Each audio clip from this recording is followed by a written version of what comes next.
É isso aí, pessoal. E boa aí, noite, pessoal, boa tudo noite. bem? Como é que vocês estão? Tudo certo? Tudo certo? Poxa, sábado que passou a gente infelizmente não conseguiu estar junto. Muitas pessoas que são do nosso vínculo, do nosso círculo, infelizmente se contaminaram, se positivaram com o coronavírus. Dentre essas pessoas, uma delas está aqui do meu lado, graças a Deus. Graças a Deus já passei, gente. Já tá tudo bem, tudo certo. Meu sogro se contaminou, o tio da Tuca se contaminou, Rafa Lovi se contaminou, o Felipe se contaminou, o Tassi e a Thiago, o Thiago e a Tassi se contaminaram também. Então a gente viu que na nossa região os números de casos deram uma alavancada preocupante, por isso na semana que passou a gente não conseguiu ter culto. E nessa semana vai ser um culto diferente, esse sábado, portanto, hoje vai ser mais um GG online. Nesse GG aí vai ter uma palavra que vocês já viram, mas tenho certeza que Deus vai abençoar grandemente a vida de vocês também. E para as próximas semanas nós ainda não sabemos como será, depende muito dos números de casos. Nós vamos ter uma reunião com o pessoal do conselho para definir o mês de dezembro, portanto fiquem ligados aí nas redes sociais, nos meios de comunicação, nos veículos de comunicação da R3D, para que vocês fiquem por dentro das novidades não, por dentro de como vai acontecer, de como serão aí as próximas semanas em relação às nossas atividades aqui na igreja, tá bom? Então é isso aí, algum recado, mozão? Não, fique atento aí nas redes sociais. Fique atento nas redes sociais. A gente tá com bastante saudade de todo mundo. Bastante saudade de todo mundo. Logo tudo isso vai passar. É verdade. Então vamos orar pra gente... para que esse culto seja uma bênção, em nome de Jesus. Feche seus olhos. Pai, Deus Todo-Poderoso, nós te pedimos que o Senhor nos abençoe por mais este sábado, que o Senhor esteja, através do teu doce Espírito Santo, ungindo as nossas cabeças, ministrando em nossas vidas. É o que te pedimos, Pai, em nome de Jesus. Dá-nos vitória, dá-nos todas as bênçãos que foram conquistadas por ti na cruz. É o que te pedimos em nome de Jesus. Amém, Senhor. Amém. Amém. É isso aí, galera. Bom culto, beijo. Amamos vocês. Valeu!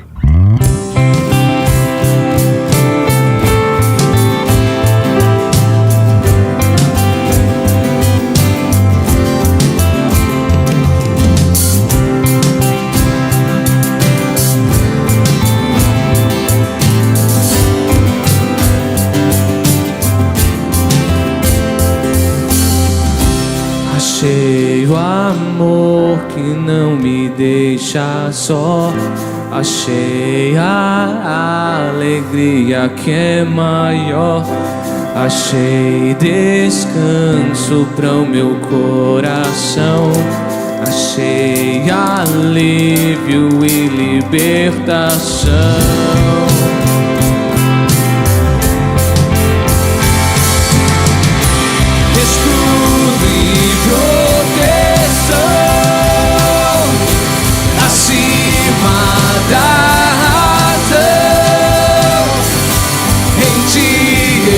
Posso confiar.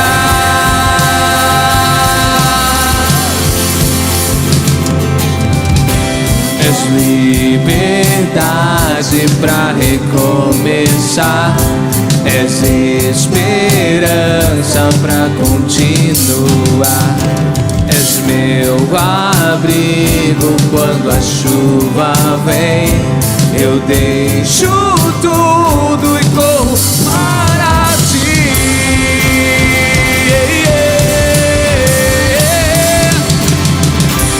Escudo e proteção acima da razão. Em ti eu posso confiar. Tua força me faz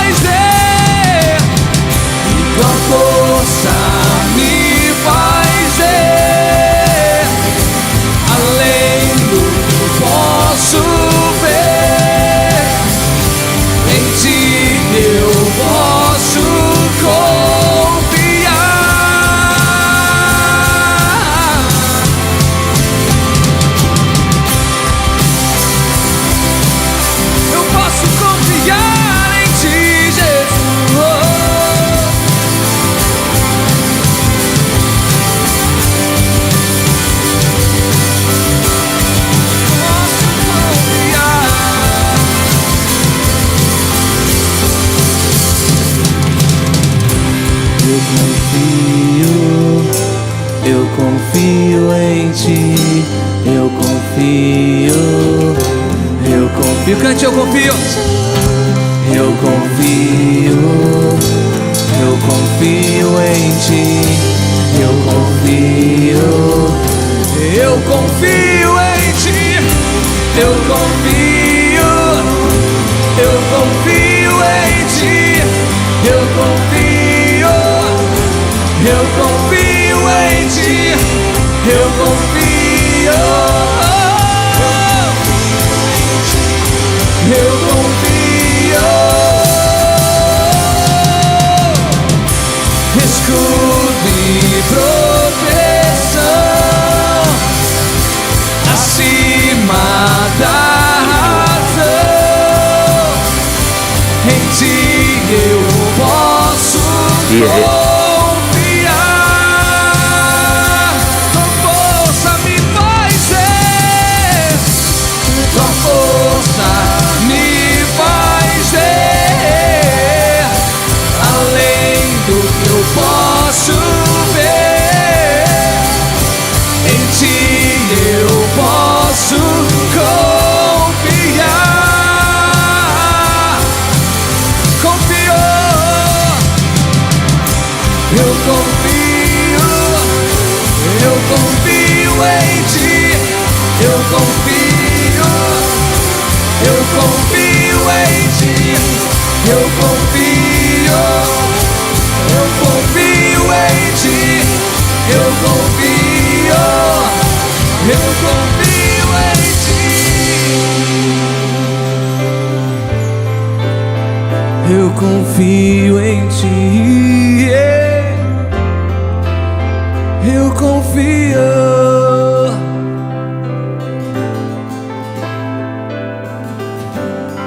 Aleluia.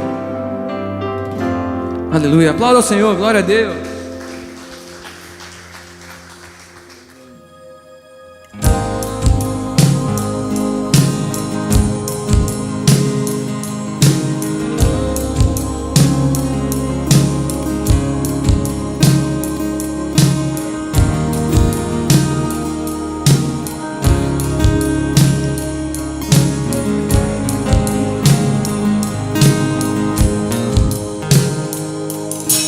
Cria em mim um coração puro, pois eu quero ser o que esperas de mim, meu interior.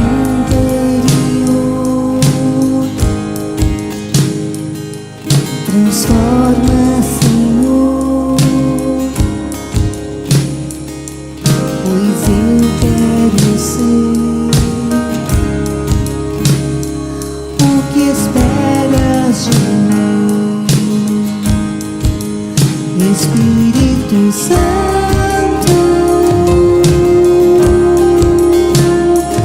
Enche-me de ti, para a tua glória. Usa-me, Senhor. Aqui estou, como um sacrifício vivo a ti. Tudo que sou em tuas mãos eu entregarei. Eu me rendo.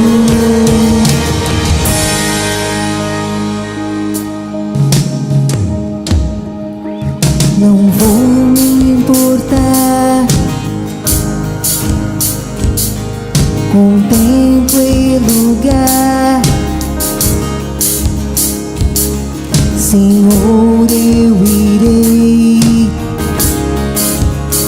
por onde queres que eu vá, Espírito Santo.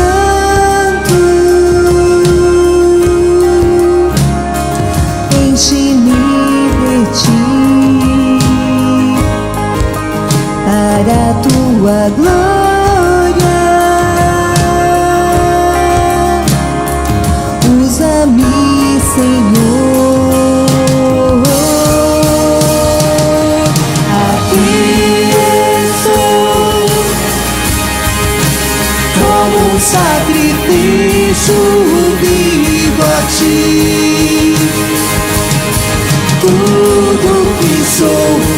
tuas mãos eu entregarei. Eu me rendo, aqui estou. Faz a tua vontade em mim, Jesus. Tudo que sou em tuas mãos eu entregarei. Eu me rendo. Meu coração te entrego, Deus. Jesus, por ti eu vivo. Meu coração pra sempre teu. Jesus, por ti eu vivo. Meu coração te entrego, Deus. Jesus, por ti eu vivo. Meu coração pra sempre teu. Jesus, por ti eu vivo. Aqui estou, como um sacrifício vivo a ti. Tudo que sou em tuas mãos eu entregarei. Eu me rendo. Aqui estou. Faz a tua vontade em mim, Jesus. Tudo que sou em tuas mãos eu entregarei.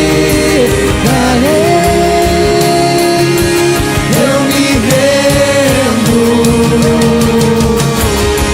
Meu coração te entrego, Deus. Jesus, por ti eu vivo. Meu coração pra sempre teu. Jesus, por ti eu vivo. Meu coração te entrego, Deus. Jesus, por ti eu vivo. Meu coração pra sempre teu. Jesus, por ti eu vivo. Jesus, por ti eu vivo. Jesus, por ti eu vivo. Jesus, por ti eu vivo. Jesus, por ti eu vivo.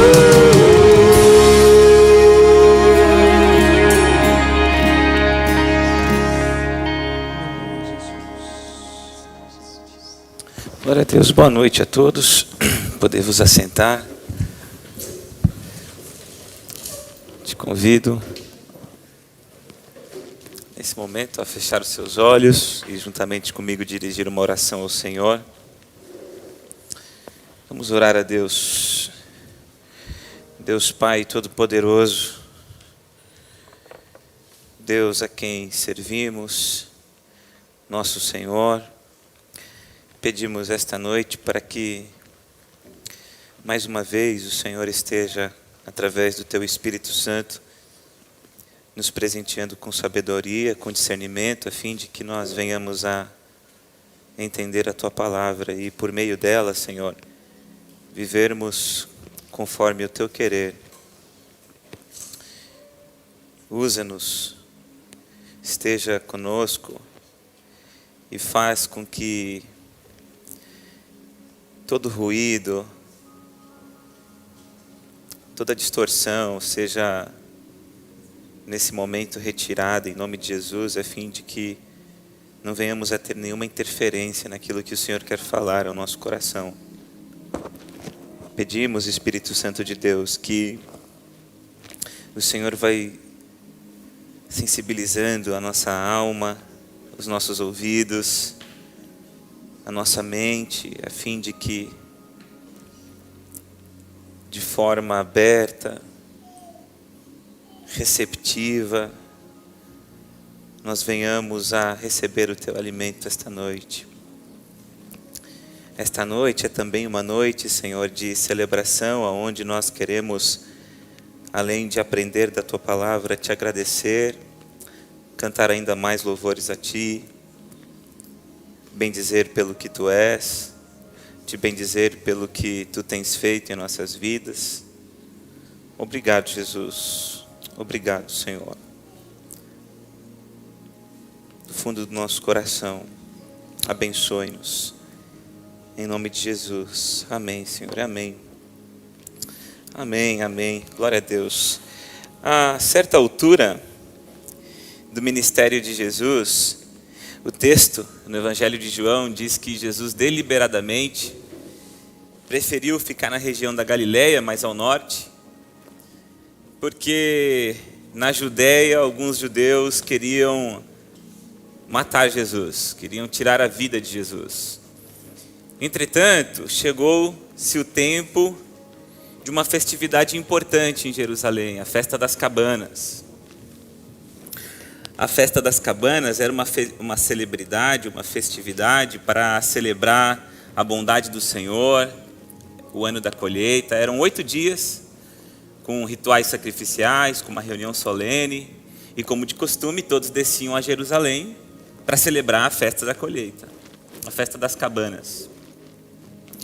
E Jesus, mesmo com receio, decide ir em segredo, diz o texto sagrado, até Judeia, sai da Galileia e vai para a Judeia para participar dessa festa, dessa celebração. O texto também em João diz que no meio da festa Jesus começou a ensinar. E se nós temos no início da festa um Jesus tímido, receoso, preocupado por conta das ameaças, por conta das graves ameaças que vinha sofrendo, nós temos no meio da festa um Jesus que vai para o templo e começa a ensinar publicamente. E como se não bastasse, nós temos já no final e no último dia, e mais importante da festa, um Jesus ousado e corajoso, que levanta no último dia da festa em voz alta e cita o seguinte, João capítulo 8, versículo 37, diz assim: no último dia e mais importante dia da festa, Jesus levantou-se e disse em voz alta: se alguém tem sede, venha a mim e beba. Quem crer em mim, como diz as Escrituras, como diz a Escritura, do seu interior fluirão rios de água viva. Essa expressão, essa frase de Jesus provocou uma certa divisão. Alguns passaram a acreditar que ele era o Cristo por conta daquilo que ele havia dito, e outros procuravam uma forma, uma maneira de fazer com que Jesus tropeçasse. Os ensinos de Jesus, os ensinamentos, as frases, as palavras ditas por Jesus provocavam essa certa divisão. Se por um lado nós temos um grupo de pessoas que ficavam encantadas, nós do outro temos pessoas que ficavam aborrecidas e profundamente furiosas com a palavra e com a mensagem de Jesus. E por conta dessa expressão especificamente, os mestres da lei e fariseus procuravam uma maneira de fazer com que Jesus tropeçasse, porque eles não conseguiam colocar a mão em Jesus para prender. E é nesse contexto que eu introduzo o texto da noite, João capítulo 8, versículo 3, que é o texto da mulher adúltera. É um texto onde nós temos que entender que fariseus e mestres da lei queriam fazer com que Jesus tropeçasse. João capítulo 8, versículo 3, diz assim a palavra do Senhor: os mestres da lei e os fariseus trouxeram-lhe uma mulher surpreendida em adultério. Fizeram-na ficar em pé diante de todos e disseram a Jesus: mestre, esta mulher foi surpreendida em ato de adultério. Na lei, Moisés nos ordena apedrejar tais mulheres. E o Senhor o que diz? Versículo 6. Eles estavam usando essa pergunta como armadilha, a fim de terem uma base para acusá-lo. Que bom que o texto nos diz que eles estavam armando uma armadilha para Jesus, porque de fato era. Primeiramente porque o texto A lei ordenava, determinava que se houvesse um caso de adultério, o homem adúltero e a mulher adúltera, ambos deveriam ser apedrejados, e não apenas a mulher.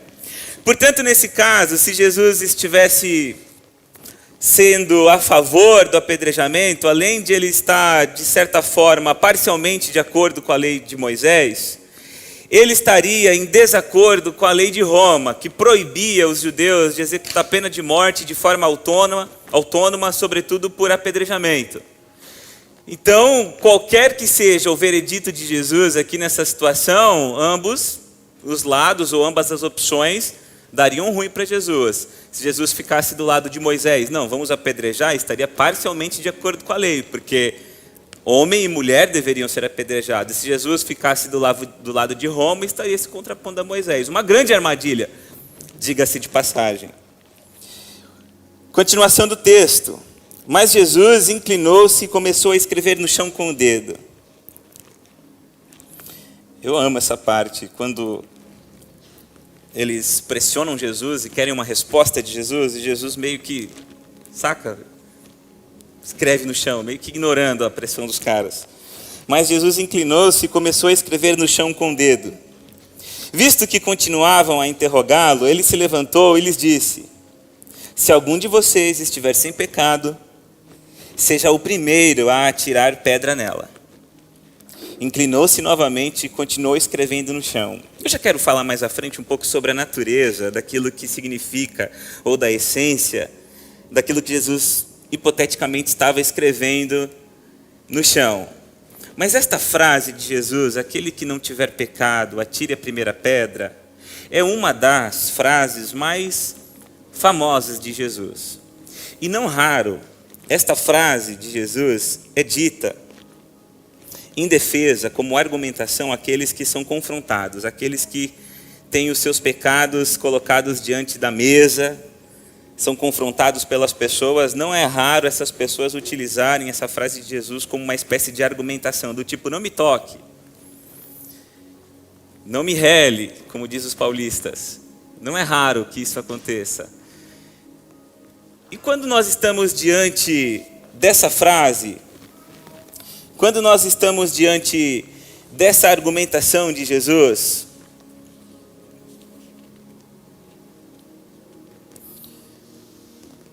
nós percebemos que algumas pessoas utilizam como uma espécie de defesa, como um escudo inquebrável, do tipo, quem quer que seja o argumentador ou o argumento que vão utilizar para confrontar o meu pecado, não tem jeito, porque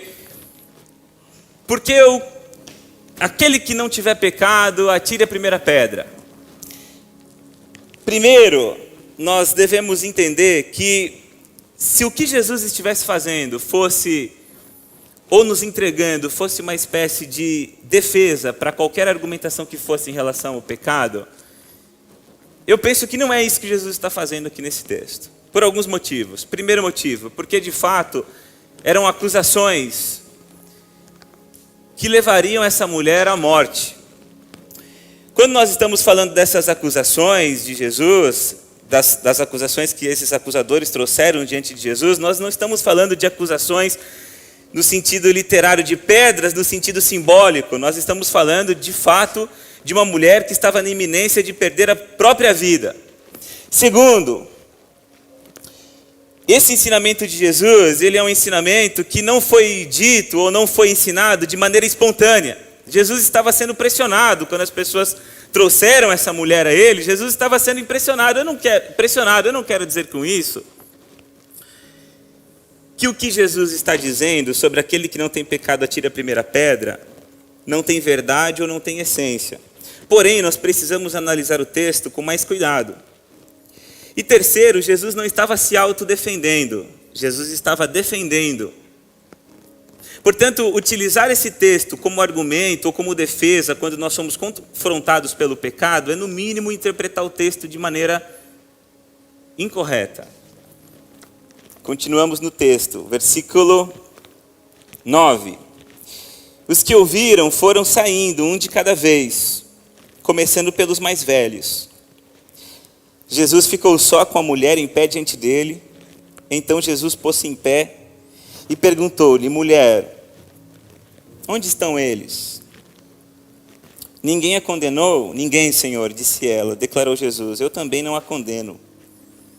Agora vai e abandone sua vida de pecado. Jesus não apenas nesse texto se esquivou da armadilha que haviam montado para ele. Jesus não apenas confrontou os acusadores daquela mulher, mas Jesus fez com que eles se autoconfrontassem. E nesse autoconfronto, nesta autoanálise, os acusadores da mulher adúltera olharam para dentro de si mesmos e perceberam que talvez eles eram tão dignos e tão merecedores de apedrejamento como aquela mulher adúltera. E por conta disso, simbolicamente, eles largam as pedras no chão e vão embora, e Jesus fica sozinho com a mulher adúltera. É curioso, porque aqueles que queriam se colocar na qualidade de juiz foram embora, e aquele que estava tranquilo, de boa, o verdadeiro, santo, justo juiz, agora está diante da mulher adúltera, olha para ela e diz: eu não a condeno. Uma situação de absolvição, de justificação. Nós estamos aqui diante de uma cena de salvação, porque o Filho do Homem tem na terra autoridade para perdoar pecado. E Jesus, quando está diante dessa mulher, nós conseguimos entender o amor, a decência, a fragilidade, o zelo, o respeito, a graça, a misericórdia, com a qual o próprio Jesus trata um pecador. Aliás, esse texto para mim é tão fabuloso, tão extraordinário, porque quando nós paramos para analisar o que Jesus estava escrevendo na areia, nós podemos... algumas hipóteses surgem. Jesus, na minha opinião, é o personagem mais importante da história e mais famoso. Portanto, para alguns é talvez um dos personagens mais importantes e um dos personagens mais famosos da história. E diferente de outros personagens históricos, Jesus não escreveu, não relatou, não há relatos de Jesus, escritos de Jesus. A biografia de Jesus, por exemplo, os evangelhos, foram escritos por homens que testemunharam e, através da inspiração divina, reproduziram, escreveram os relatos a respeito da vida de Jesus. E especificamente esse texto de João capítulo 8 é o único relato que mostra Jesus escrevendo alguma coisa. É o único relato que mostra Jesus escrevendo no chão, na areia, no pó, alguma coisa. E o que Jesus escreveu, por ser no chão, no pó ou na areia, não ficou marcado, não ficou registrado, não é um registro histórico, a gente não sabe o que Jesus escreveu. Portanto, tudo que a gente fala é uma questão de conjectura, é uma opinião. Mas eu gosto de pensar que quando eu vejo Jesus escrevendo algo no chão, essa cena me volta ao Velho Testamento, quando Deus escreveu algo, também com os próprios dedos, em 2 tábuas. As tábuas do testemunho, as tábuas da aliança. E essas tábuas da aliança eram tábuas de pedra. O que nos volta à cena da mulher adúltera, porque eles queriam apedrejar aquela mulher, matar ela com a pedra. Com pedras. O apóstolo Paulo fala que o ministério de Moisés veio para trazer condenação, mas o ministério de Jesus veio para trazer justificação. Então eu acredito que a essência ou a natureza daquilo que Jesus está escrevendo tem a ver com o pecado. Talvez o pecado daquela mulher, talvez. E digo isso porque o apóstolo João, em Apocalipse capítulo 20, nos revela que no julgamento do trono branco, ele viu o livro, que era o livro da vida, e viu diversos livros. E os mortos, grandes e pequenos, foram julgados de acordo com aquilo que estava nos livros, nos levando a entender que todo pecado, toda transgressão é relatada, é escrita. Talvez, dessa forma, a gente consiga entender melhor o que o salmista quer dizer quando ele fala o seguinte: felizes são aqueles que as suas transgressões são perdoadas e os seus pecados são apagados. Portanto, quando eu analiso o texto, analiso a cena, talvez o que Jesus estava escrevendo era o pecado da mulher. E quando ele diz para ela: olha, eu não te condeno, no mesmo instante Jesus apaga. Porque isso é graça, isso é maravilhoso. Pregar sobre isso é extraordinário. Falar que a consequência do pecado daquela mulher não lhe foi imputada, porque o verdadeiro e justo juiz diante dela disse: eu não condeno, apago o seu pecado, é maravilhoso. Pregar sobre que toda a escrita de dívida que consistia em ordenança e que nos era contrária foi removida e pregado na cruz, isso é extraordinário. Falar sobre isso é extraordinário, porque isso é graça de Deus. No entanto, quando a gente analisa essa realidade de que nossos pecados foram apagados, foram perdoados, e sobretudo da perspectiva e do prisma do aquele que não tem pecado atire a primeira pedra, nós corremos um risco grave de começar a entender o Evangelho de Jesus com certa libertinagem. E nós corremos o risco grave de cometermos alguns equívocos de interpretação. Porque se é verdade que Jesus disse para ela, ou diz para aquelas pessoas, aquele que não tem pecado atire a primeira pedra, é verdade também que as últimas palavras de Jesus para aquela mulher foi: abandone a sua vida de pecado. Eu gosto de pensar, imaginar, se essa mulher fosse trazida de volta à presença de Jesus, reincidente, cometendo o mesmo pecado, 1, 2, 3, 4 vezes, qual seria a tratativa de Jesus? Como Jesus a trataria? Abandone o seu pecado. De repente, em outros textos, nós teríamos a possibilidade de ver a mulher cometendo o mesmo pecado. Será que Jesus perdoaria 70 vezes 7, como ele ensinou a perdoar? Do tipo que o sangue de Jesus é um cartão de crédito sem limite que a gente usa irresponsavelmente? Será que Jesus trataria essa mulher da mesma forma como tratou daquela vez nesse texto aqui de João capítulo 8? Mateus capítulo 18. Jesus vai nos ensinar o seguinte: se o seu irmão errar contra você, vai e mostra-lhe o erro. Mostra-lhe o erro. Se o seu irmão pecar contra você, mostra-lhe o erro. Então, para aqueles que gostam de citar versículo bíblico em confronto do pecado, não cita, do tipo assim, foi confrontado em relação ao pecado. Ah, irmão, você não tirou a viga do seu olho para reparar no cisco no meu olho? Ou, ah, irmão, aquele que não tem pecado tira a primeira pedra. Está errado, porque Jesus ensina a confrontar o pecado. Talvez este seja um dos princípios. Quando Jesus idealiza a igreja, ele idealiza uma comunidade terapêutica, de irmãos que confortam uns aos outros, que confrontam uns aos outros, que ensinam uns aos outros, que suportam uns aos outros. Portanto, confrontar pecado é viver em igreja. Você errou. Se eu te amo, eu vou para você e falo: ó, você errou, você está errado, o que você fez está errado. Aí Jesus fala para fazer isso aí. Reincidiu no pecado, cometeu o pecado de novo. Aí Jesus fala: e sabe o que você faz? Você chama 2 ou 3 pessoas para conversar com esse camarada. É nesse texto, inclusive, que Jesus ensina que onde estiver 2 ou 3 reunidos, ele ali está, num contexto de confronto, de ensino, de confronto de pecado, porque Jesus está no secreto já. Não precisa de 2 ou 3 para Jesus estar reunido, Jesus já está no secreto.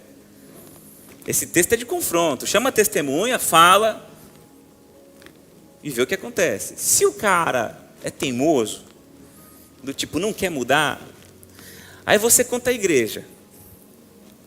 Aí se o cara não quer mudar, você contou, chamou na chincha, o cara não quer mudar, você trata ele como pagão e publicano.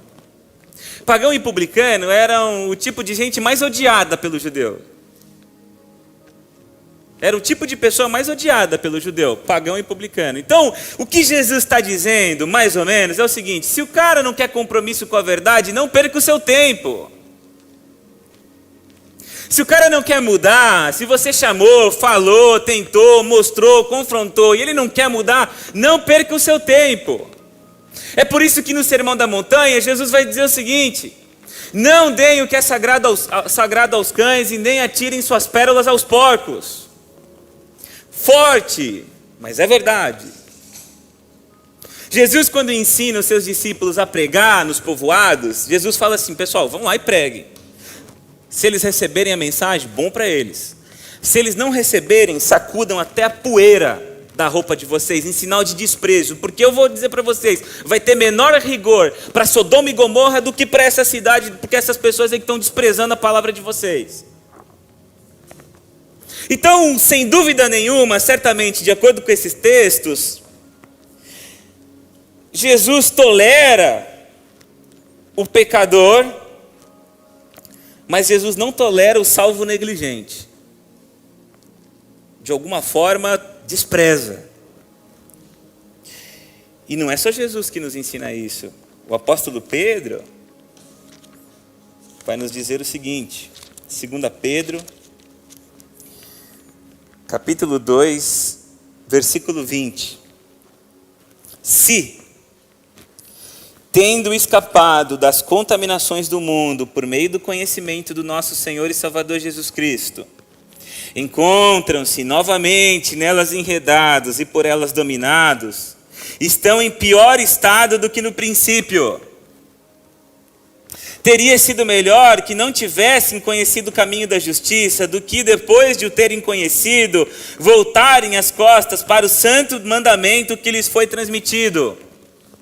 Olha o que o apóstolo Pedro está nos ensinando. Temos aqui a situação de não salvo, de alguém que vive segundo as suas próprias convicções, de alguém que vive segundo as suas próprias crenças, que não presta conta para ninguém, que tem sua consciência como critério último de verdade. Temos aqui a pessoa vivendo na mentira, mente para a sociedade, mente para si mesmo, mente para o cônjuge, vive no adultério, na imoralidade sexual. É o estado de perdido, de ímpio. Está aqui, é essa pessoa.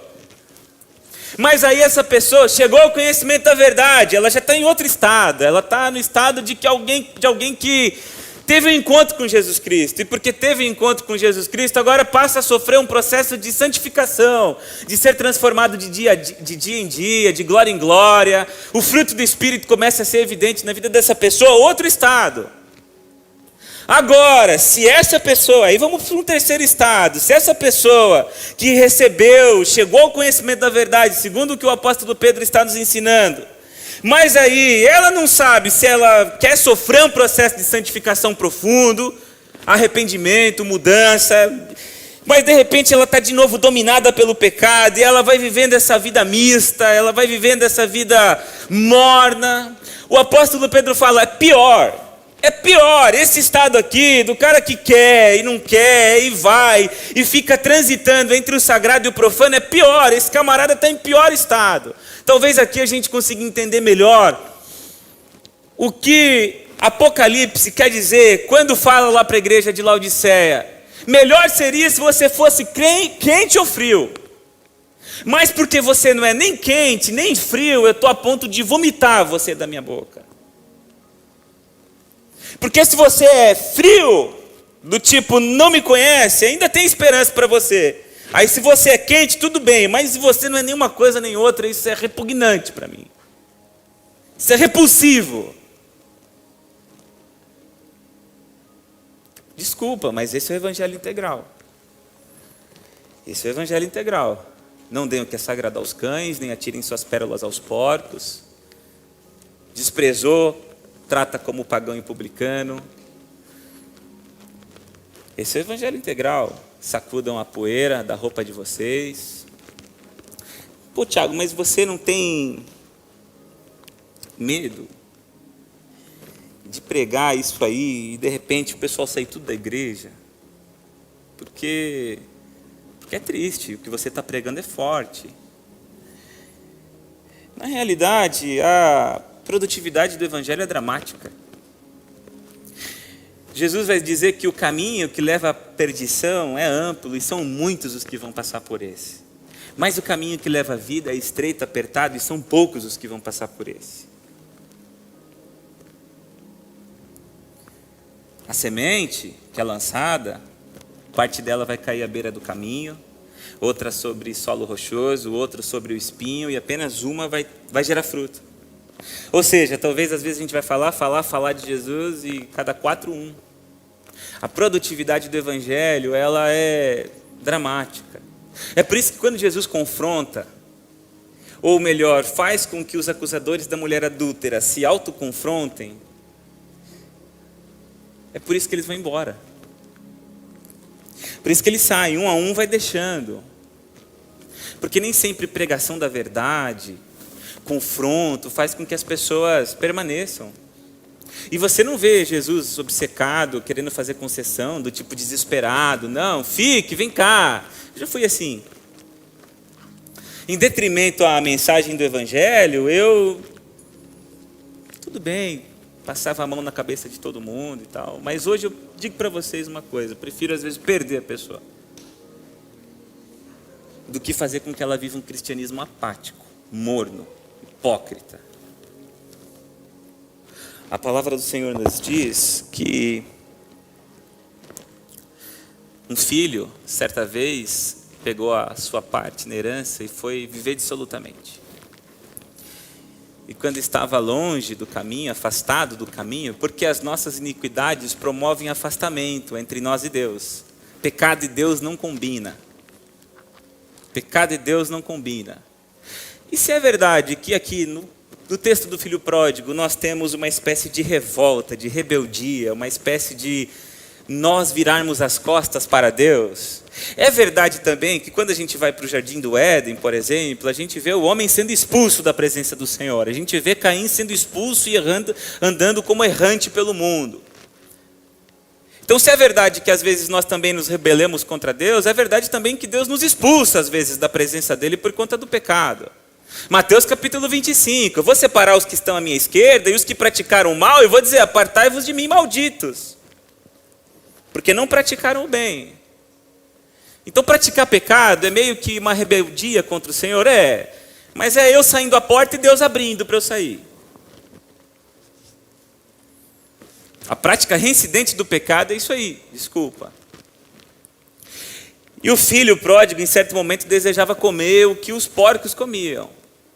E sabe por que chama porco, fala de porco e desejava comer o que o porco comia? É para que você entenda o nojo que o Senhor tem em relação ao pecado. Nojo, é por isso que utiliza a imagem do porco, nojo.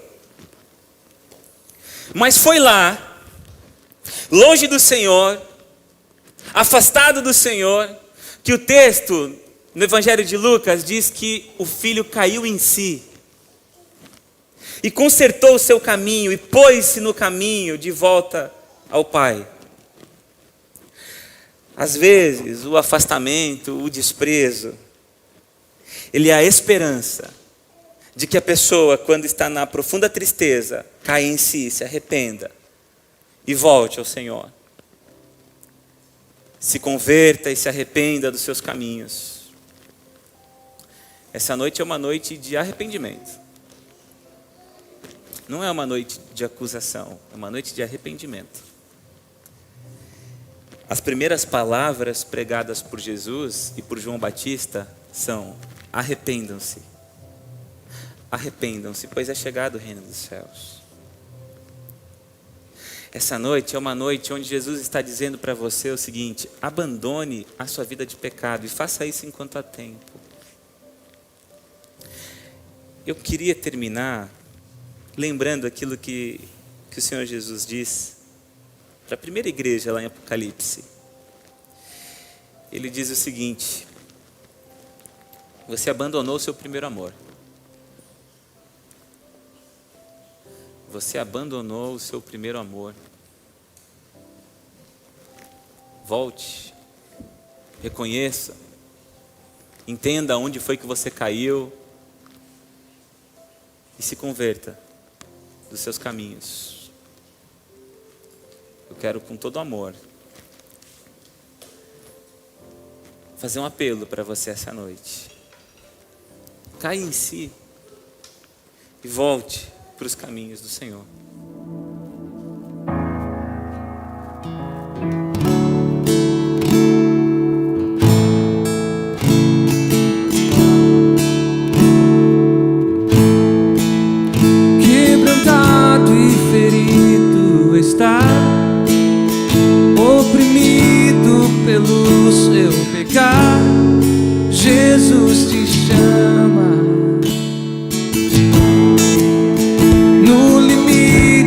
você já chegou e a sede em seu interior, Jesus te chama.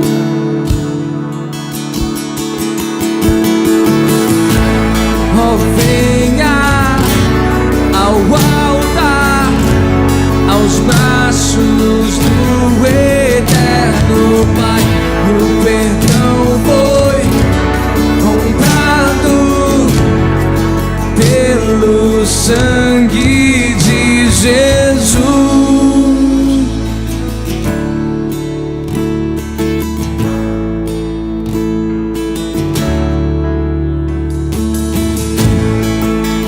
Deixa a culpa, o engano pra trás. Venha hoje, não há o que esperar. Jesus te chama. A tristeza se alegrará, das cinzas nova vida surgirá. Jesus te chama. Oh, venha ao altar, aos braços do eterno Pai. O perdão foi comprado pelo sangue de Jesus. Oh, venha ao altar, aos braços do eterno Pai. O perdão foi comprado pelo sangue de Jesus.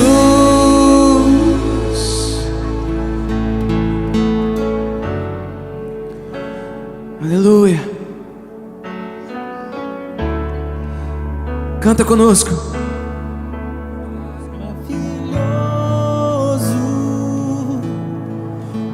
Nosso Salvador, cante aleluia,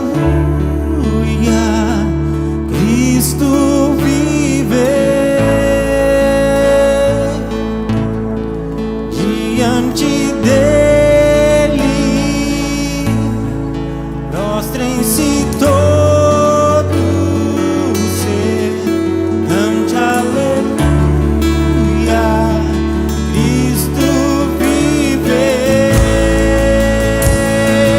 Maravilhoso, maravilhoso é o nosso Salvador. Cante aleluia, Cristo vive. Diante dele, prostrem-se todos. Cante aleluia, Cristo vive.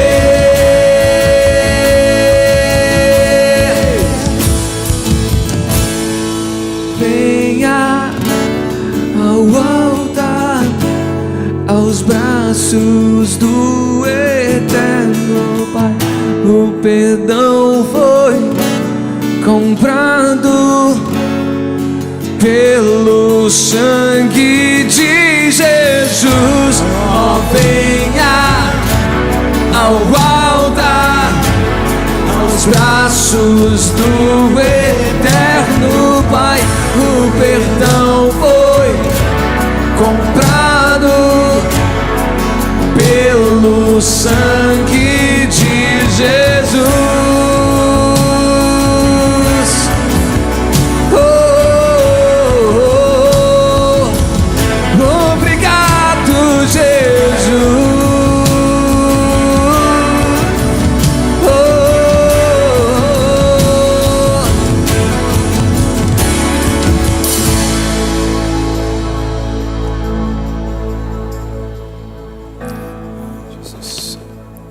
Aleluia, Senhor.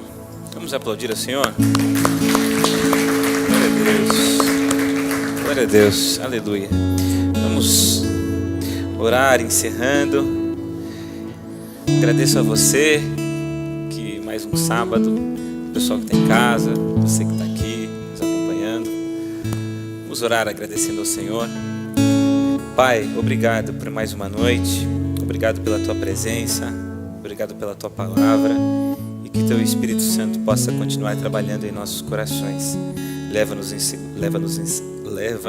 segurança, nos dê uma boa semana, um bom domingo, em nome de Jesus, amém, amém.